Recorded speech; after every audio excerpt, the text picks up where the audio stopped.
اور جتنا ہم گناہ کریں گے اتنا ہماری زندگی میں پریشانی آئے گی. یہ اللہ والے جو گناہوں سے اپنے آپ کو بچا لیتے ہیں اللہ تعالیٰ ان کی زندگی کو سکون عطا فرما دیتا ہے. یاد رکھیے گناہوں کو چھوڑ کر بندے کو ایسے سکون ملتا ہے جیسے کہ بچے کو ماں کی گود میں آ کر سکون مل جایا کرتا ہے.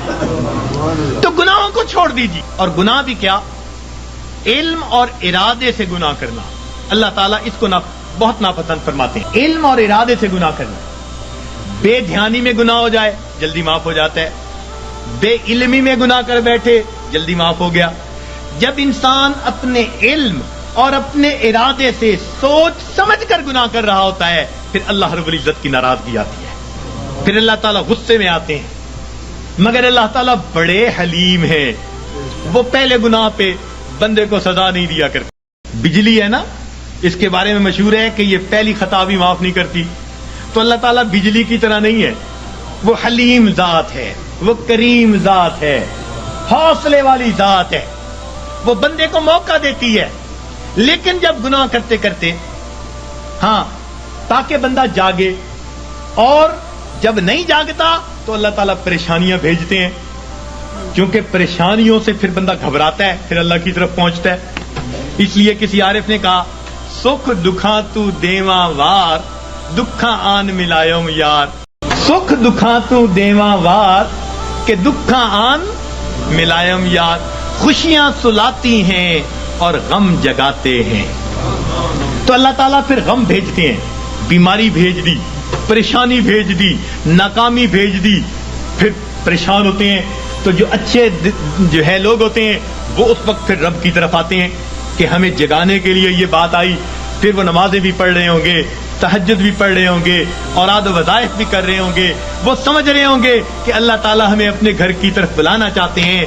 پاک ہے وہ پروردگار جو اپنے بندوں کو پریشانیوں اور مصیبتوں کی زنجیروں میں باندھ کر اپنے در کی طرف بلا رہا ہوتا ہے.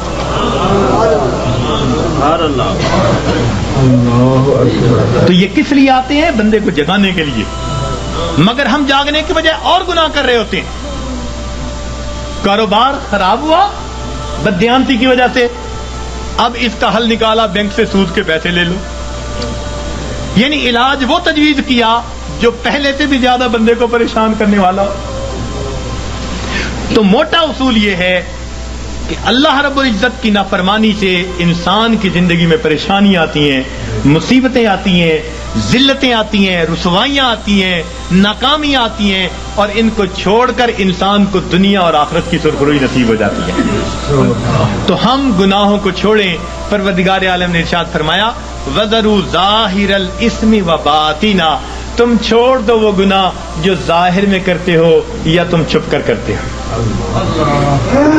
یہ گناہ چھوڑنے پڑیں گے. اور انسان گناہوں کی جان نہیں چھوڑتا، مصیبتیں اس کی جان نہیں چھوڑتی. اختیار ہمارا ہے. اور یاد رکھیے کہ جو بندہ اپنے علم اور ارادے سے گناہ کو کرنا چھوڑ دیتا ہے، جو بندہ اپنے علم اور ارادے سے گناہ کو کرنا چھوڑ دیتا ہے، پروردگار عالم اس بندے کی دعاؤں کو رد کرنا چھوڑ دیتا ہے. پکی بات ہے. وہ بندہ مستجاب الدعوات بن جاتا ہے.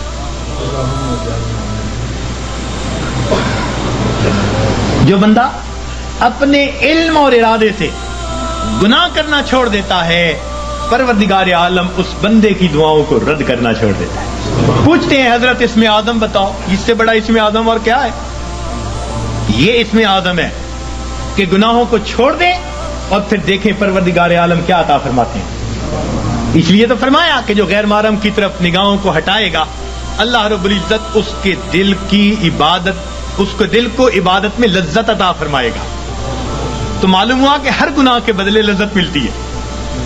تو چھوڑ دیجئے گناہوں کو تاکہ اللہ رب العزت دلوں کا سکون اور ایمان کی اور اعمال کی لذتیں عطا فرمائے. لذتیں عطا فرمائے. آج کہتے ہیں جی اور وظائف میں کچھ محسوس نہیں ہوتا. بھئی پہلی بات تو یہ محسوس ہوتا ہے یا نہیں، ہمیں تو بندگی کرنی ہے، ہمیں تو بیٹھنا ہے. یاد رکھیں عبد اللطیف بنے، عبد اللطف نہ بنے. کچھ عبد اللطف ہوتے ہیں لطف اور مزہ ڈھونڈتے پھرتے ہیں. حضرت مزہ نہیں آ رہا، بھائی مزے ڈھونڈنے، اللہ تعالیٰ کی بندگی کرنی ہے، اس کی یاد کرنی ہے، ہم پابند ہیں، غلام ہیں. ہاں اگر یاد میں وہ مزہ بھی دے دیتا ہے تو عنایت ہے اس کی، یہ رحم ہے پروردگار کا، یہ طرز ہے اس کریم ذات کا کہ اپنے بندوں کے دلوں کو اور لذتیں عطا فرما دیتا ہے. ورنہ ہم تو پابند ہیں، بندے جو ہوئے تو ہم گناہوں کو کرنا چھوڑ دیں گے، اللہ رب العزت زندگی سے پریشانیوں کو دور کر دیں گے.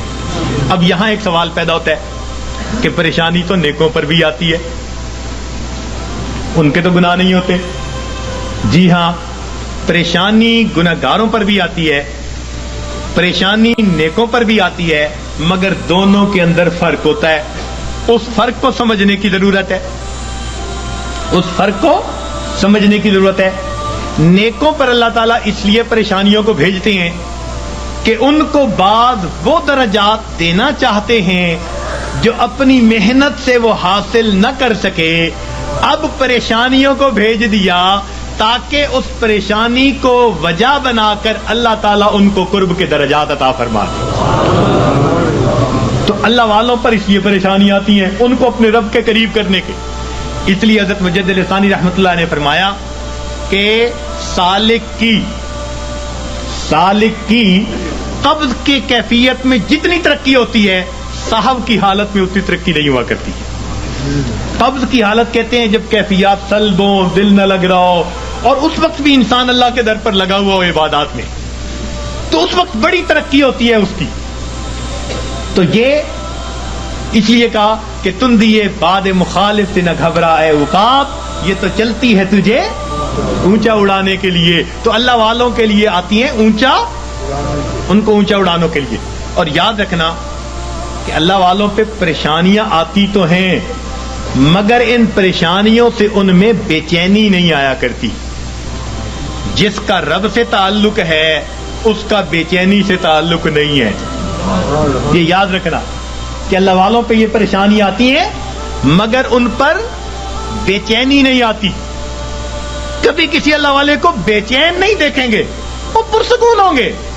پریشانیاں ہیں، خوف ہے، مصیبتیں ہیں، بیماریاں ہیں، مگر طبیعت پرسکون ہوگی. جیسے شیشے کے کمرے میں کوئی بیٹھا ہوا ہو اور باہر آندھی چل رہی ہو تو وہ جھکڑ دیکھ رہا ہے، آندھی دیکھ رہا ہے، ہوائیں دیکھ رہا ہے، درخت گرتے دیکھ رہا ہے، مگر اس کو محسوس بھی نہیں ہو رہا. اللہ والوں کا بالکل یہ حال ہوتا ہے کہ ان کو یہ پریشانیاں مصیبتیں نظر تو آ رہی ہوتی ہیں مگر یہ ان کے دل پر اثر انداز نہیں ہو رہی ہوتی. ان کا دل پرسکون ہوتا ہے. این مصیبتوں کے عالم میں بھی دل اپنے پروردگار سے لگا ہوا ہوتا ہے. چنانچہ ایک بزرگ تھے، اپنے گھر کے اندر کچھ تلاش کر رہے تھے، حالانکہ ان کے بیٹے کی شادی تھی. تو بیوی کہنے لگی جی بیٹے کے لیے دلہا بن رہا ہے، گھوڑے پہ چڑھنے لگا ہے، بارات جانے والی ہے، آپ کیا تلاش کرتے پھرتے ہیں؟ کہنے لگے میں کفن کے کپڑے تلاش کر رہا ہوں، چیزیں تلاش کر رہا ہوں. ان کا کس لیے؟ کہنے لگے دل میں ڈالا گیا ہے کہ ابھی ابھی میرے بیٹے کی وفات ہو جائے گی، تو میں نے کہا میں اس کے لیے چیزوں کا انتظام کر لوں. میاں بیوی بات کر رہے تھے، باہر سے اطلاع ملی دولہا گھوڑے پہ چڑھنے لگا، پاؤں پھسلا، گردن کے بل گر کے موت آ گئی. یہ ہوتا ہے دنیا دولہا بنا رہی ہے اور ان کے دل میں الہام ہوا موت آنی ہے تو گھر میں تیاریاں کر رہے ہیں. سرے تسلیم خم ہے جو مزاج یار میں ہے، اپنے رب پہ راضی ہیں. سبحان اللہ. تو اس لیے اللہ والوں پہ بھی یہ تکلیفیں آتی ہیں مگر ان کے دل کو بے چین نہیں کرتی، پریشان نہیں کرتی، ان کے دل پرسکون ہوتے ہیں. ہاں ان کے رجوع اللہ میں اور زیادہ جو ہے ترقی ہو جاتی ہے. اور یہ گناہوں کا وبال بن کے بھی آتی ہیں گناہگاروں پر. اور اس کی پہچان کیا ہوتی ہے کہ دل پریشان ہوتا ہے. 3 باتیں یاد رکھیے، 3 باتیں یاد رکھیے کہ جب کسی انسان پر کوئی مصیبت آئے اور اس کھانے کے لیے بھیجی گئی ہے تو پریشانیاں تو آتی ہیں. اس دنیا میں کون ہے جو پریشان نہیں ہے؟ دری دنیا کسے بے غم نہ باشد، دری دنیا کسے بے غم نہ باشد، اگر باشد بنی آدم نہ باشد. اس دنیا میں کوئی بے غم نہیں، اگر کوئی ہے تو پھر وہ بنی آدم ہی نہیں. تو غم تو ہے ہی اس دنیا کے ساتھ. ہاں جہاں کوئی غم نہیں ہوگا اس کا نام جنت ہے. ابھی وہاں نہیں پہنچے. جب پہنچ جائیں گے تو پھر غم ختم کر دیے جائیں گے. لا خوف علیہم ولا ہم یحزنون، یہ کہہ دیا جائے گا.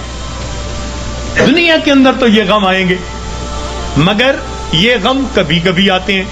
ایک بات اور دیکھیے کہ اللہ تعالیٰ کی طرف سے آسانیاں زیادہ اور تنگیاں تھوڑی، صحت کا عرصہ زیادہ، بیماری کا عرصہ، کھانے پینے کا وقت زیادہ اور فاقوں کا وقت.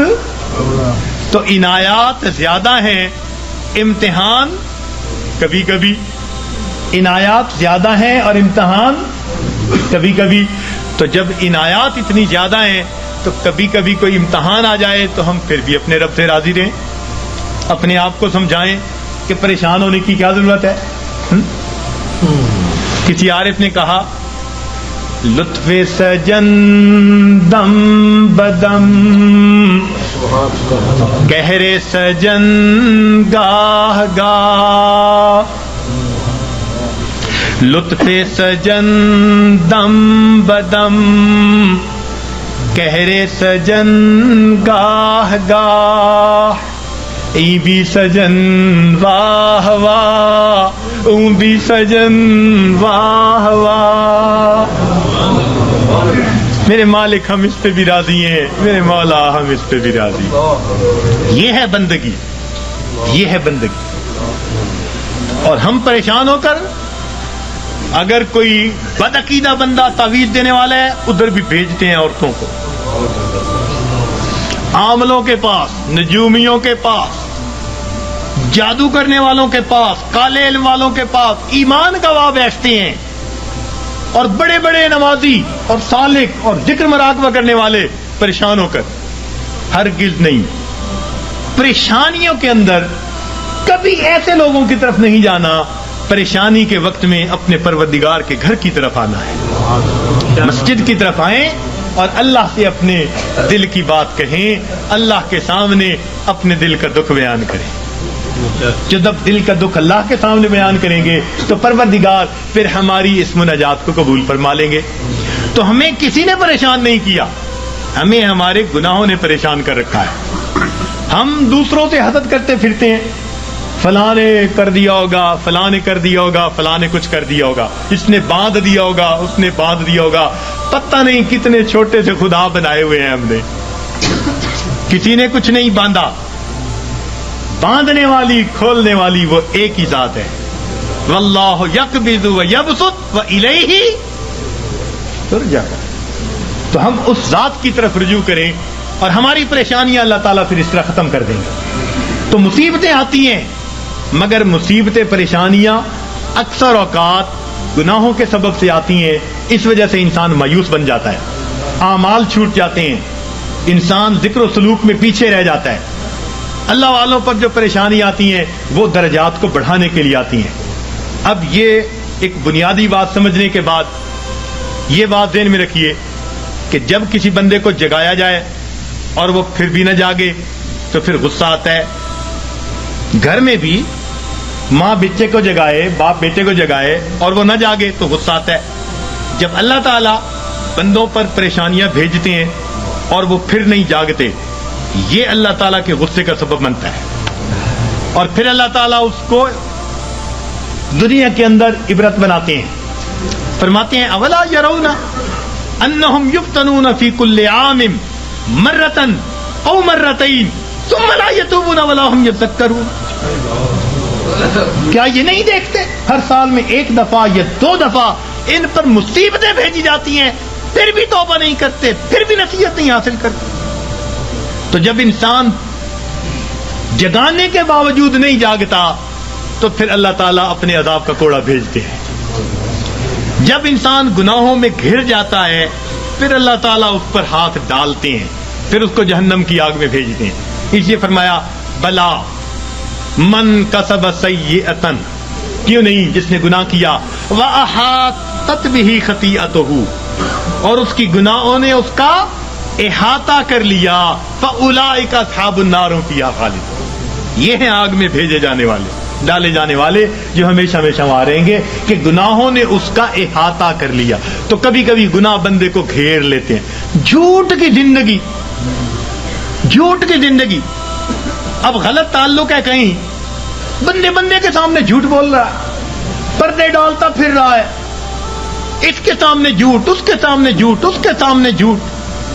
حدیث پاک کا مفہوم کہ بندہ جھوٹ بولتے بولتے اتنا جھوٹ بولتا ہے اللہ تعالیٰ فرشتوں کے ذریعے نام اعمال میں کذاب لکھوا دیتے ہیں. جھوٹوں کے دفتر میں نام لکھا جاتا. چھپاتے پھرتے ہیں بندوں سے، پروردگار سے تھوڑا چھپا سکیں گے ان باتوں کو. تو کبھی کبھی انسان اپنی بری عادات کو نہیں چھوڑتا اور گناہوں کے اندر گھر جاتا ہے ان کو چھپانے کی خاطر. اور یہی